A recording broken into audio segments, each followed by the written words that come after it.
নমস্কার। আজকে আমরা কথা বলবো কন্যা রাশির 5টি ভুল ধারণা সম্পর্কে, যেগুলো অনেকেই মনে করেন, কিন্তু আসলে এগুলো তোমাদের গর্ব করার মতোই ব্যাপার। আসেন তাহলে শুরু করা যাক। প্রথম ভুল ধারণা হলো কন্যারা খুব বেশি সংকীর্ণ মনা এবং কঠোর। অনেকেই মনে করে কন্যারা সবকিছু অতিরিক্ত বিশ্লেষণ করে, ছোটখাটো বিষয়েও বেশি মাথা ঘামায়।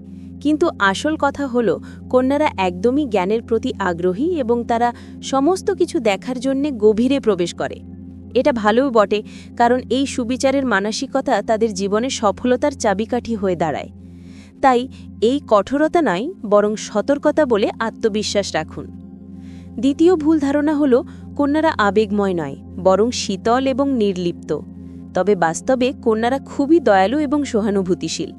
তারা আবেগ ব্যক্ত করার ক্ষেত্রে একটু ভীষণ রিজার্ভড হতে পারে, কারণ তারা নিজেদের অনুভূতি প্রকাশের আগে অনেক ভাবনা করে। এটাই তাদের শক্তি, তাদের বিচক্ষণতা। ভালোবাসা এবং যত্ন তারা অনেক গভীরে অনুভব করে, শুধু সেটা প্রকাশ করতে সময় লাগে। তৃতীয় ভুল ধারণা হলো কন্যারা নিয়ন্ত্রিত এবং বদ্ধমনা। সত্যি কথা বলতে, কন্যারা তাদের জীবনের প্রতি খুব নিয়মিত, কিন্তু তা তাদের জীবনকে সুশৃঙ্খল ও সুন্দর করে তোলে। তারা পরিবর্তনকে সহজভাবে মেনে নিতে পারে, যদি তা যুক্তিযুক্ত হয়। তাই তাদের নিয়ন্ত্রণ কেবল নিজেদের এবং কাজের প্রতি পূর্ণ মনোযোগ আর পরিশ্রমের পরিচয়। চতুর্থ ভুল ধারণা হলো কন্যারা অতিরিক্ত সমালোচনামূলক। হ্যাঁ, কিছুটা সত্যি যে তারা ভুল খুঁজে পেতে পছন্দ করে, কিন্তু এর পিছনে তাদের আদর্শগত মান আর উন্নতির আকাঙ্ক্ষা কাজ করছে। তারা নিজেও সবসময় দোষারোপের শিকার হয়, কিন্তু তাদের উদ্দেশ্য সবসময় নিজের এবং অন্যদের উন্নতি। সবশেষে পঞ্চম ভুল ধারণা হলো কন্যারা জীবনে সবসময় নিখুঁততা চায় এবং তাই তারা কখনোই খুশি হয় না।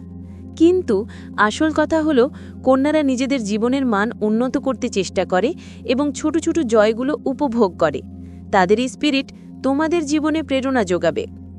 বন্ধুরা, কন্যা রাশির ব্যক্তিত্ব এতটাই গভীর এবং চমৎকার যে এই ভুল ধারণাগুলো থেকে তারা আলাদা হয়ে গর্বিত হওয়া উচিত।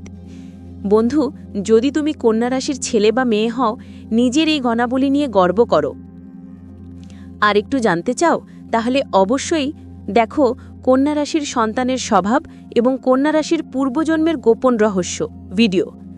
এই ভিডিওগুলো তোমাকে আরও গভীর জ্ঞান দেবে। এই ভিডিওটা যদি তোমার পছন্দ হয় তাহলে লাইক দিতে ভুলো না, আর সাবস্ক্রাইব করে জয় শনিদেব বলো, যাতে আরও অনেক ভালো ভিডিও পেতে পারো। তোমাদের ভালোবাসায় আমরা আরও অনেক সুন্দর বিষয় নিয়ে আসব।